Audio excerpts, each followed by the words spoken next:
you ever wondered what writing a book can do for your business or your career? I've heard a lot of stories, so I wanted to hear from the guy who makes that happen, podcasters like Pat Flynn and Dana Malstaff. Azul Terronez is a writing coach and runs Authors Who Lead, and in this episode he walks me through the process of writing the kind of book which underpins and powers many incredible online businesses. Hi there, and welcome back to Amplify, the Digital Marketing Entrepreneur Podcast. I'm Bob Gentle, and every Monday I'm joined by amazing people who share what makes their business work. If you're new to the show, then take a second right now to subscribe so you don't miss new episodes, and you can grab some older ones when you're done with this one. Don't forget as well, you can join our Facebook community. Just visit amplifyme.fm/insiders and you'll be taken right there. So welcome along and let's meet Azul. Okay, this week I am delighted to welcome Azul Terronez to the show. Azul, why don't you start by just telling people who don't know who you are a little bit about who you are, where you are, and the kind of work you do. Great. Bob, thanks so much. So I'm Azul Terronez. I am co-founder of Authors Who Lead, and we help leaders write books that people love. And currently I'm in Austin, Texas. I've been a nomad for quite some time, but as the world is, it's time to settle down a little more for a bit. And our company helps publish books and helps authors write their message that makes an impact in the world through books, words, and speeches.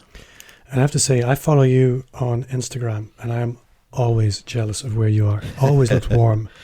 It usually is. Where I live in the northeast of Scotland, it's almost like the opposite.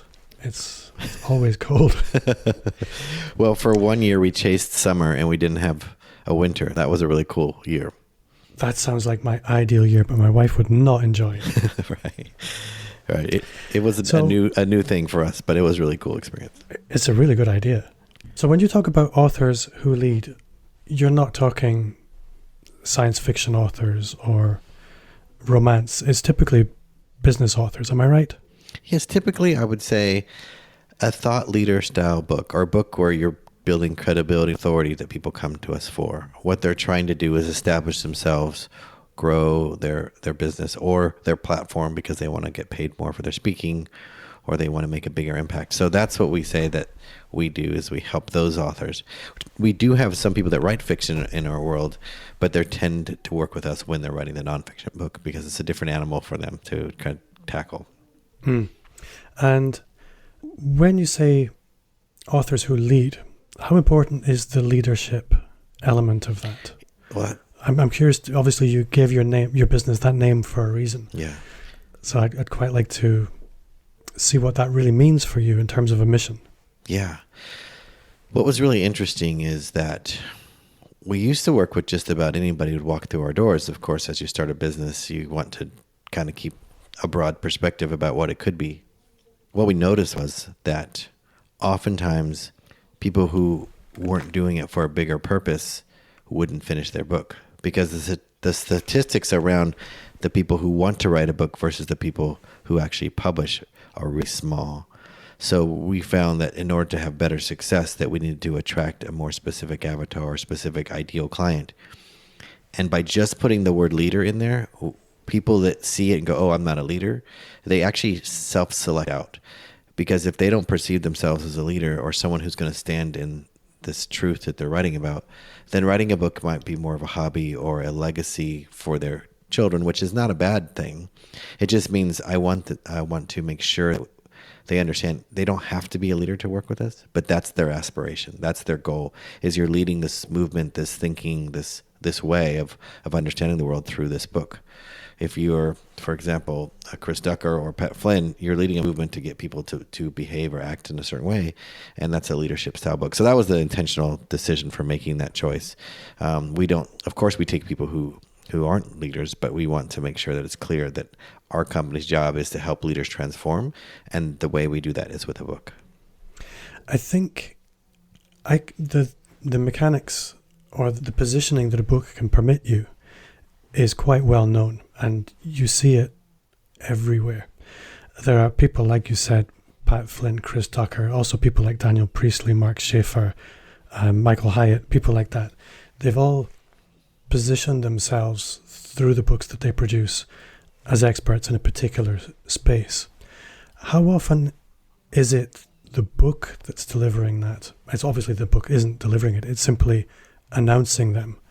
How often are they already leaders? Or how much does the book propel them into that potential, if you like? I think it propels them exponentially. A book is the platform in which you are able to launch. So if you are Simon Sinek and you have an amazing TED Talk, that's great. But Simon Sinek with a book, for example, becomes infinitely more useful to the world.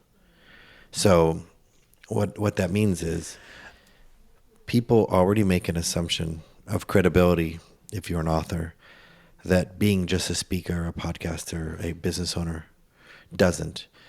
People for centuries have known what a book is and have known that it has been a position of a status to be an author. So it gives people like the media a chance. They may not interview you because you're a business owner, but they might reconsider if you're an author because it says, I know a specific topic I can speak to. I'm clear about that message. I've made the commitment to write this. And so authority is granted to you for being an author. And I think even if you're new to an industry, in fact, we often tell people who are like maybe they're still in their 9-to-5 or they're trying to pivot into a new industry, that writing a book can really help them gain that leverage that they might have gained in the past in some other way. So I think they go hand in hand.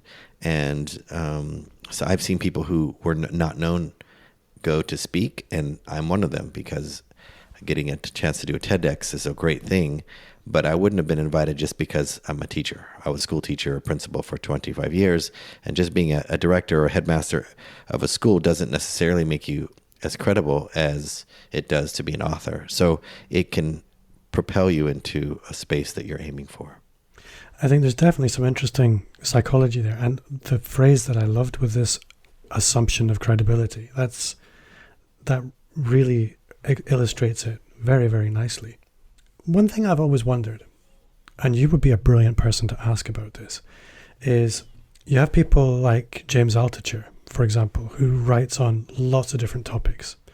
And he's a genuine polymath. He's a very bright guy. And then you have others who consistently write on the same topic. And it's always been a point of curiosity for me why James Altucher could pull that off. But I don't think everybody could pull it off or should pull it off. So my question really is, how important is it to be consistent as an author on the topics that you write about? And the reason I ask that question is, if you want to be known as the guy who does the thing, consistency is quite important. Great question. I think that James Altucher's persona is he's a tinkerer and tries things, and he's an expert in thinking. So what he shows you is that in his books, he's trying to push the boundaries of thought and what you perceived is important. So his books do have a common theme, which is most people think this, but the truth is really that. So he's really pushing on that notion wherever he pokes his head into. But you can easily, if you're not clear about that uniqueness, and this is what makes it work for James and for anybody, is he's using his unique ability to see the world differently as the way in which he positions himself in his books. If he decides to write on real estate or he decides to write on cryptocurrency, it's still going to be James' perspective on those things. It's not the topic. He's not writing about the content. He's writing about how he sees those things. It could easily happen that you write a book and it can pigeonhole you. For example, I've had a client who said, I don't want to be known for be the Kickstarter woman or the person who helps do GoFundMe campaigns anymore, but I can't seem to get away from it because my book still attracts people. I'm like, that's because you wrote a book about a topic that's contextual to that thing, but you didn't write about how you see it as useful. And so you can't ever pivot out of it. So you've got to write about what makes you unique in the world if you're going to make an impact. It's not the content that people see. They're looking at you. So you have two ways to write a book, in my opinion. You can write a book that's transactional, which means, hey, I have 101 secrets to master TikTok, for example. That makes you an expert in this information, maybe, but it's very transactional. It's very how-to, and someone else can do the 102 things you can do easily. They could mimic you, right? And that happens often. But if you write a book that's transactional and want a transformational experience, you're going to be let down. A transformational book is where the author goes through some epiphany about who they are in the world and what they stand for, and they start to see themselves differently and start to share those transformations with the audience. And let me explain, because this can be a little confusing. When I was a child, I had a science kit, and they have a magnifying glass in there. You know, the kind that they were plastic, but they were still, you know, you can look at bugs, insects, whatever. And I would use that to do that occasionally, but I'd also use it to burn a leaf or light my friend's leg on fire or burn an ant. Unfortunately, I'm sad to say that I was doing things like that. But what's amazing about a magnifying glass is the same sunshine that you hold your hand out and does nothing but warm it, with a magnifying glass will burn it. And we're all experiencing the same sunshine in the world, meaning content is everywhere. The same content is everywhere. If you go to a YouTube channel or a podcast, we're all talking about the same stuff. So sunshine isn't the thing that you're trying to sell, even though people are selling sunshine. In writing a unique book and getting a unique message out there, it's about the lens. The lens transforms the sunshine into a hyper-focused light that ignites. And most people disregard their uniqueness. They are the lens. You are the lens that makes the unique sunshine change and bend and transform. And that's what I think people do. That's what James Altucher does. He always puts his perspective so uniquely in there that he could be talking about anything and his followers will listen because they know that this is the way he is. And some people make the mistake of thinking that content is the thing that they should focus on. And really it's them. It's their uniqueness that they focus on and then produce the results on the other side.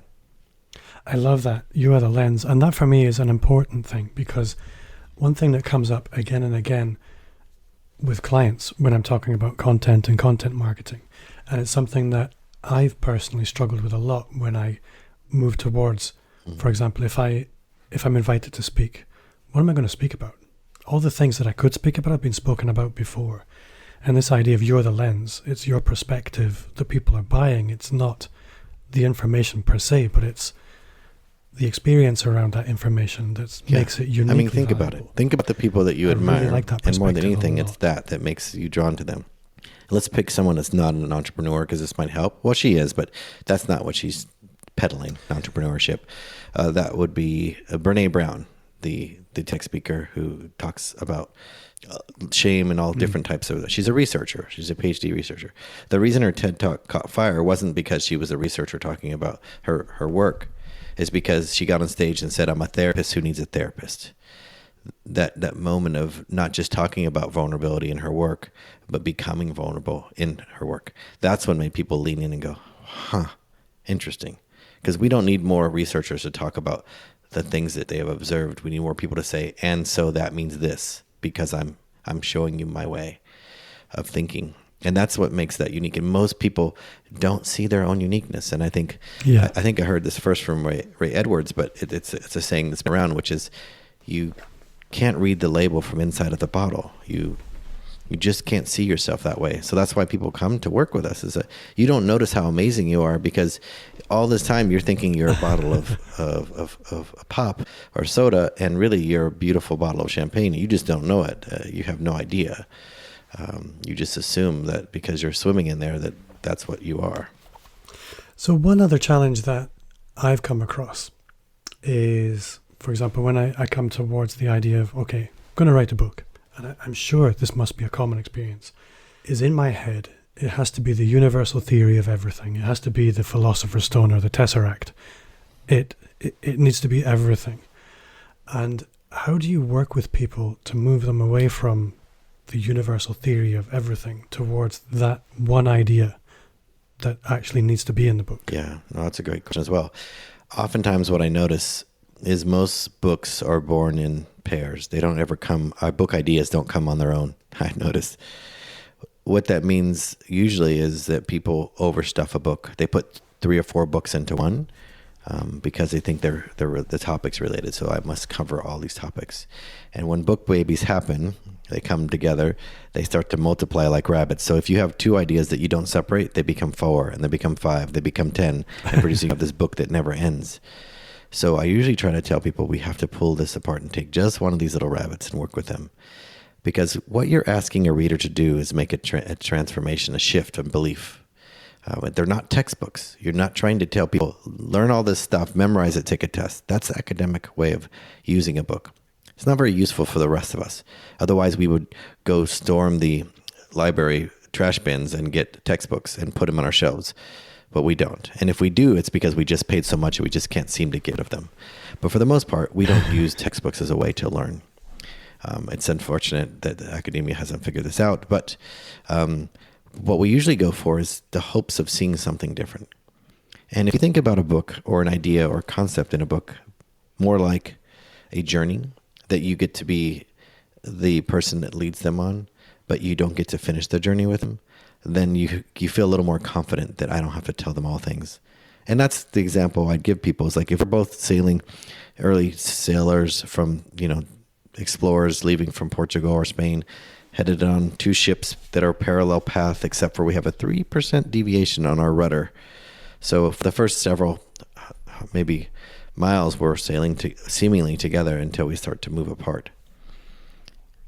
By the time we finish our journey, one of us will end up in the Caribbean and one of us will end up in Brazil with that small little difference. All you're asking your reader to do is say, hey, you're looking over there. Turn your head and look here.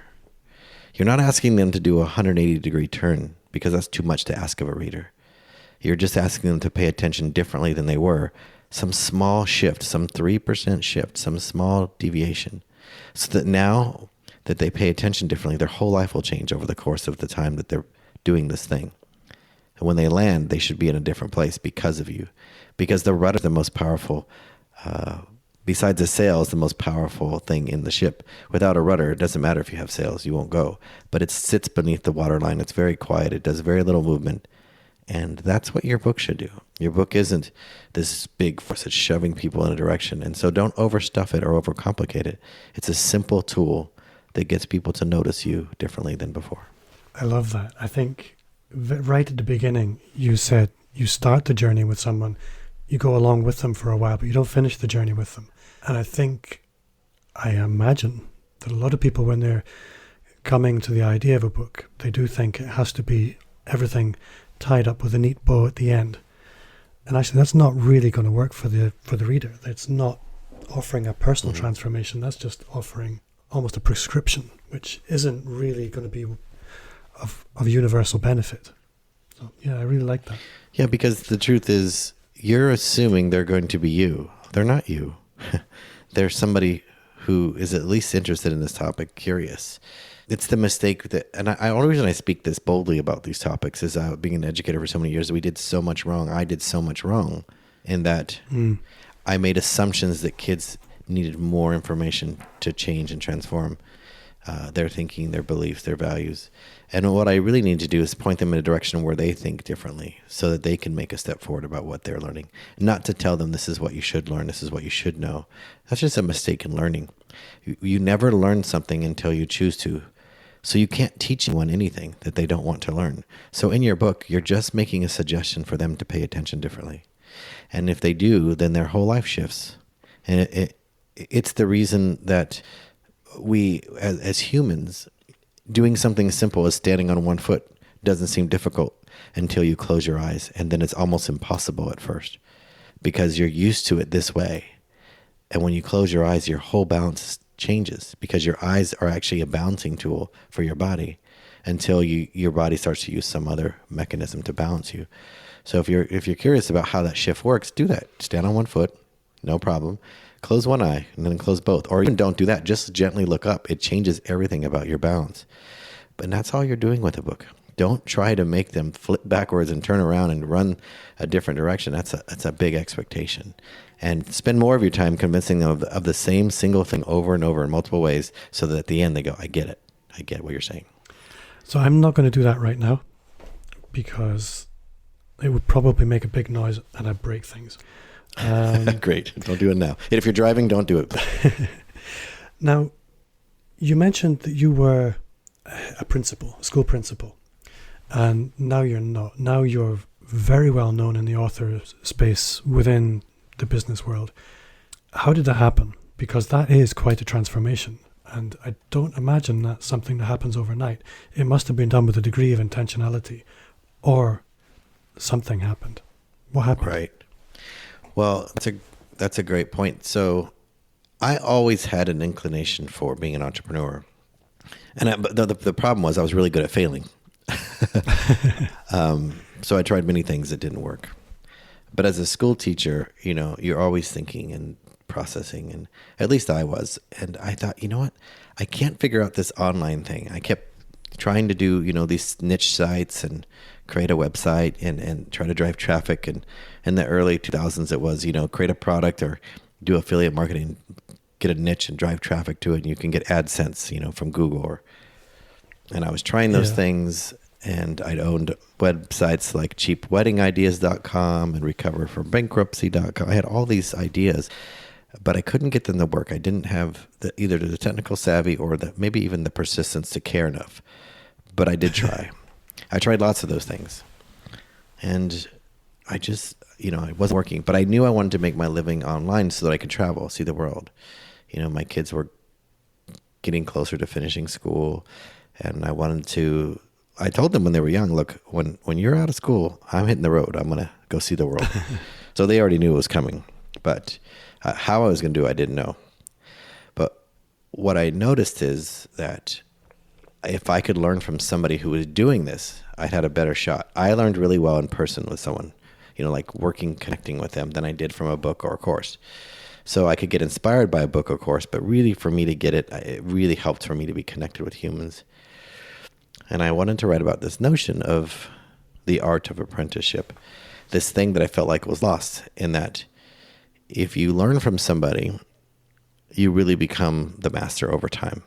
But apprenticeship is sort of lost as an idea. Everyone wants a mentor because mentors tell you what to do, help you. But apprenticeship's about servitude. Like, you're indentured. You're not there as a guest. You're there to sweep the floor, empty the trash, you take out the filings, deliver things, get up early, stay late. And if you're lucky, the master will say, grab that old piece of scrap and here, let me show you this. Or you try a little bit here and there. That's what apprenticeship's about. And I think people have lost their way when they want to learn. So I wrote a book. I said, I'm going to write this book I've been thinking about for 24 years and never wrote. And I've been helping people, especially young people, publish books. I helped authors at as young as 13, 11 years old write and publish books, but I had never done it myself. And one of my students said, where's your book?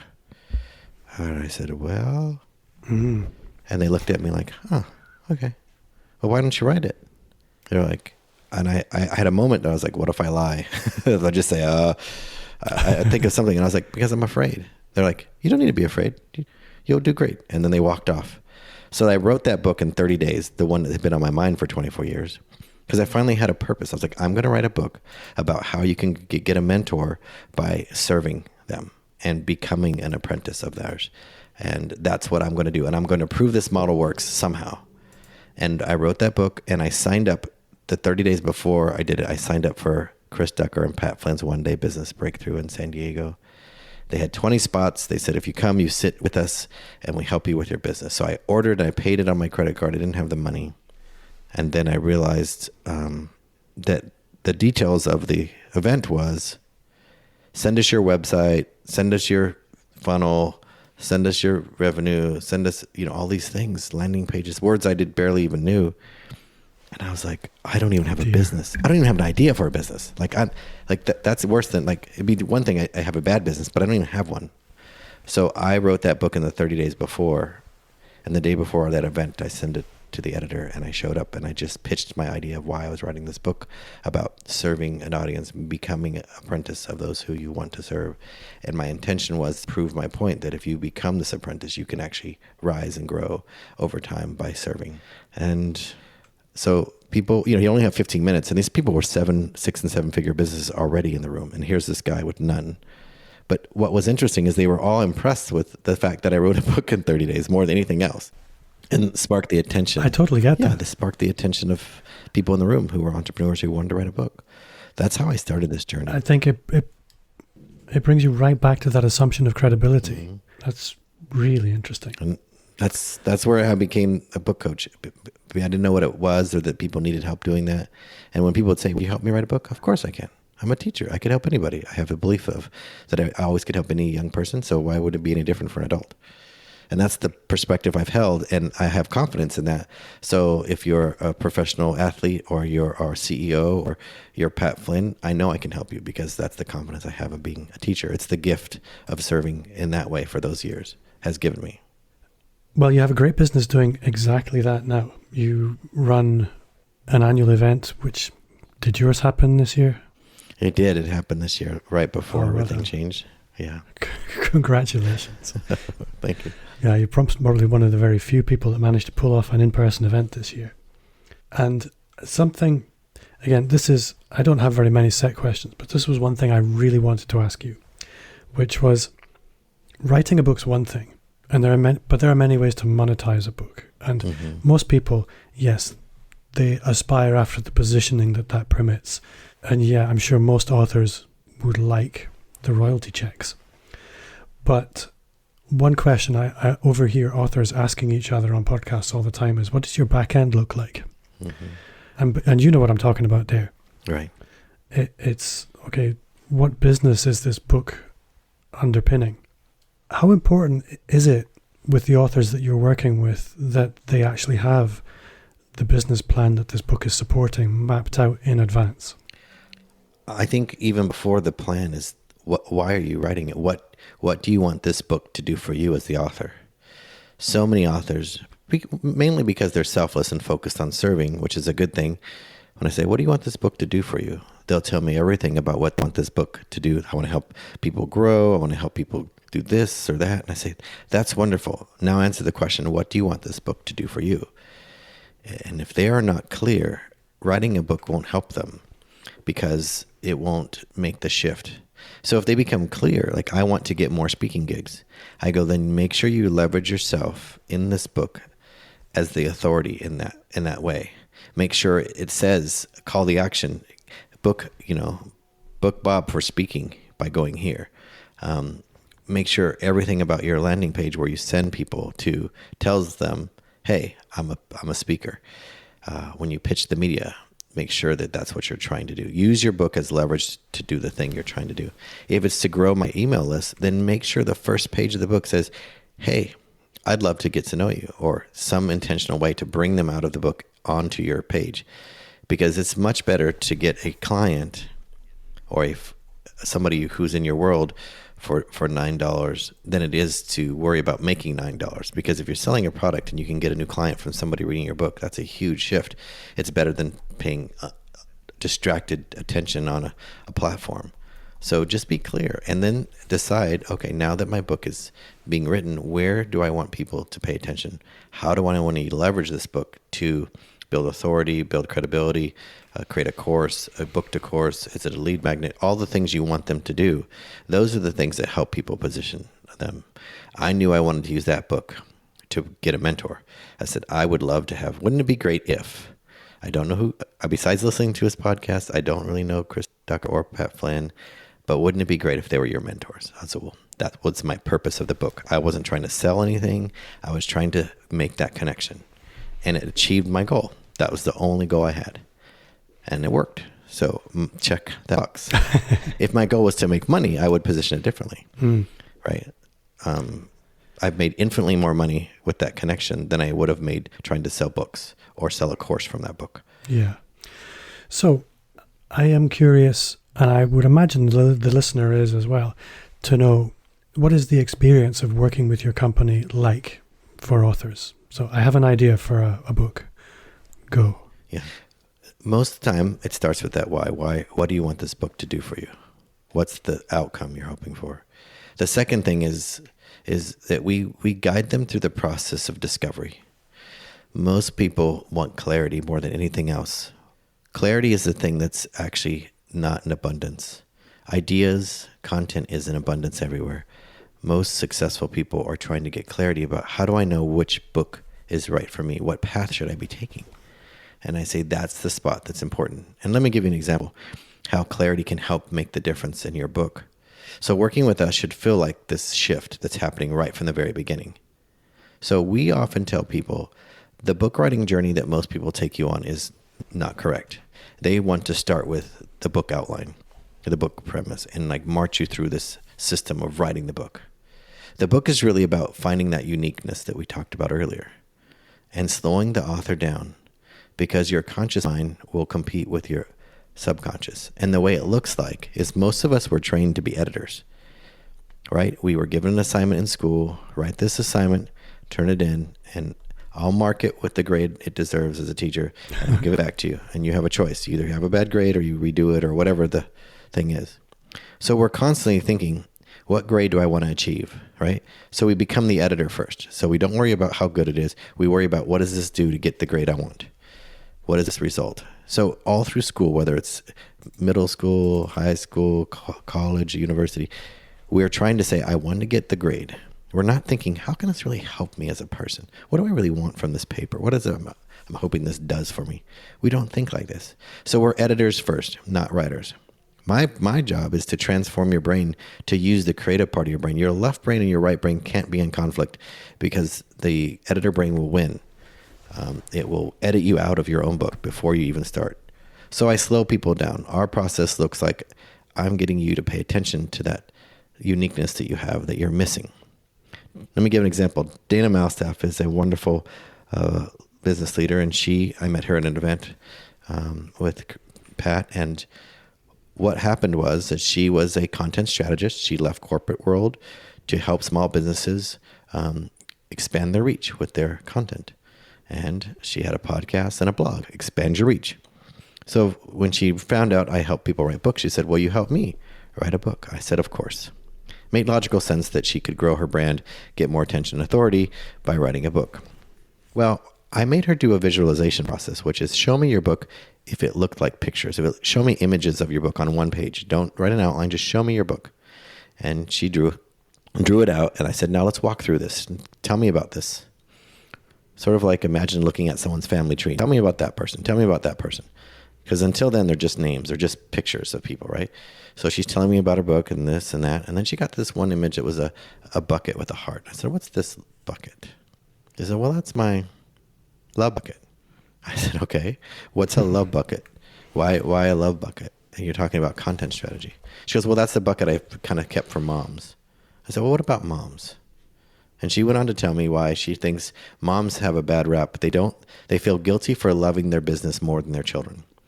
And they feel terrible, and they feel like that's wrong. She goes, men don't feel that way. They might go play golf on a Thursday at noon, and they call that work, and they don't feel bad at all. But women have this thing, moms in particular. And she went on, and it was 10 or 20 minutes where she was just going on about this topic of this thing. And she goes, and that's why women should be boss moms. I said, boss moms? Huh, that's interesting. I never heard of that. She's like, yeah. Like, they take charge. They do it their way. They don't worry about it. And then she looked at me, she took a breath, and she said, you're going to make me redo this whole map thing, aren't you? I said, well, I'm just curious why you spent 20 minutes on a bucket of love when it had nothing to do with content strategy. And you seem very passionate about it. It seems to be a unique perspective that, you said that women should love their business sometimes more than their kids. That's a unique perspective. I'm just curious. She's like, yeah, love is infinite. You can't run out of love. So why would you worry about loving anything more than one another? So she redid the map, and she wrote the book Boss Mom. She started an incredible community, has like 80,000 loyal followers. She speaks all over the country alongside people like Amy Porterfield. And she's a prominent figure, going from someone who just stepped out of corporate with a chip on her child in her hip, another one on the way, and created an entire brand based on her unique view of the world. That's what we do. We help people see that they can create this brand-worthy conversation that happens. And it happens over time. So our program looks like this, like we're not rushing into the things, but we're going to get clear. Writing the book isn't the hard part. Words on a page aren't the hard part. It's the discussion your brain has inside internally that we have to work with and kind of get clear so that the book becomes more effortless to produce. I really like that. I think what I like is it's a much more natural process than, like you said, to start with an outline where you're bypassing a whole creative process just to get to a finished product. That unpacking, that divining what is it that only you can bring to the topic is, yeah, I love that. Yeah. The thing that I notice is that people, they want to rush this because they don't think of it as a creative process. And if you remind yourself that writing is creativity first before it's an editing process. People try to edit as they write, and that's the biggest mistake they make, is they never allow themselves to be curious long enough to figure out what it could be, because they set their intention on what it was before they even started. And the difference is, in my opinion, is if we were going to go to the garden, the back of the house, and there was a tree, and around the back of the tree is a beautiful prize rose bush that we wanted everybody to get to see. So we decided, let's make a path, because it's sometimes hard to get there, the rocks, the mud, whatever. And you decide you're going to lay out a little path around the right side of the tree, and you put the little frame and pour the sand to put the concrete. You start, doing this process of laying concrete, and halfway there you go, you know what? Actually, it's much better if we go on the right side or the left side, because there's sunshine here and it's an easier way to get there. So let's start over. Well, if you've laid the path in concrete, you're not going to tear it up. You're going to forget it. Yeah. It's too much work. Let's just keep going. It's not worth it.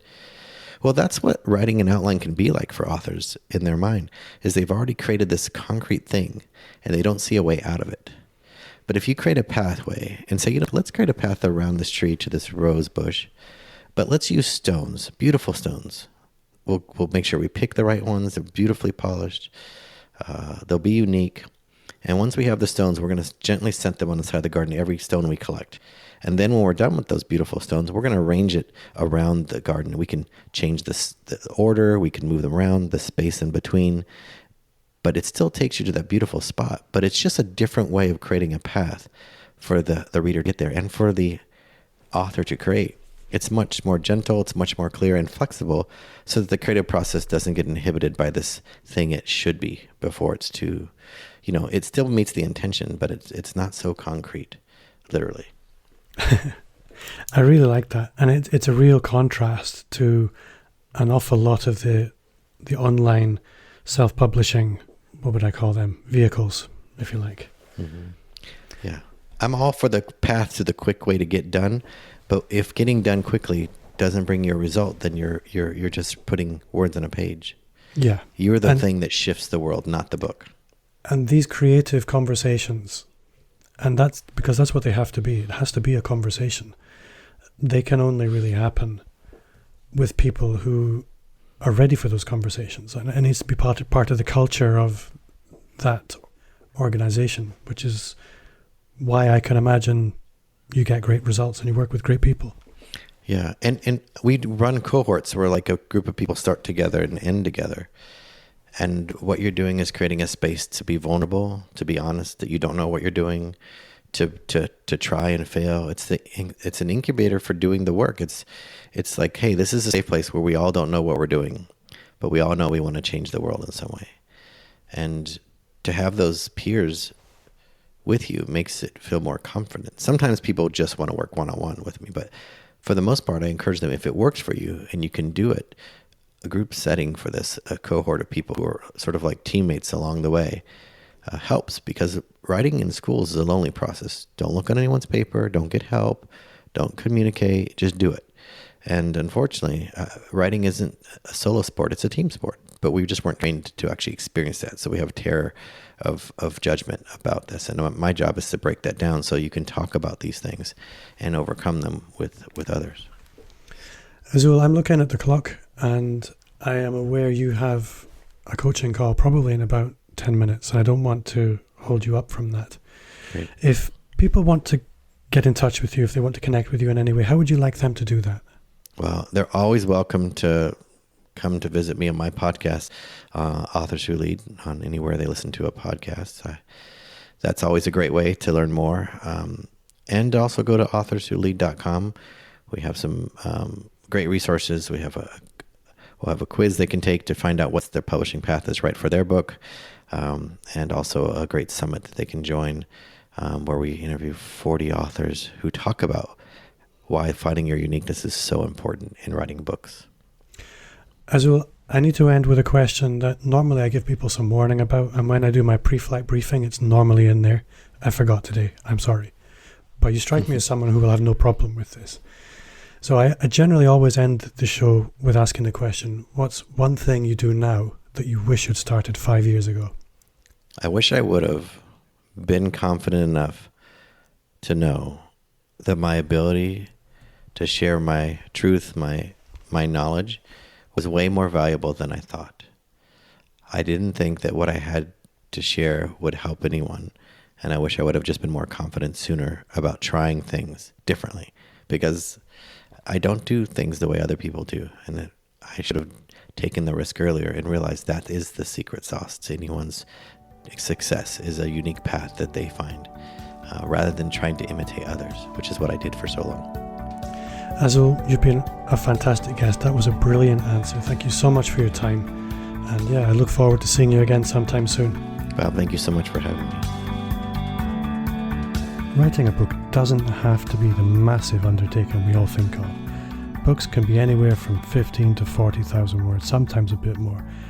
And at the lower end, that's only 10 longer blog posts. So if you've got an idea bubbling away, take some action. Who knows where it might lead. Before I go, just a quick reminder again to subscribe, and if you haven't, to join our Facebook community.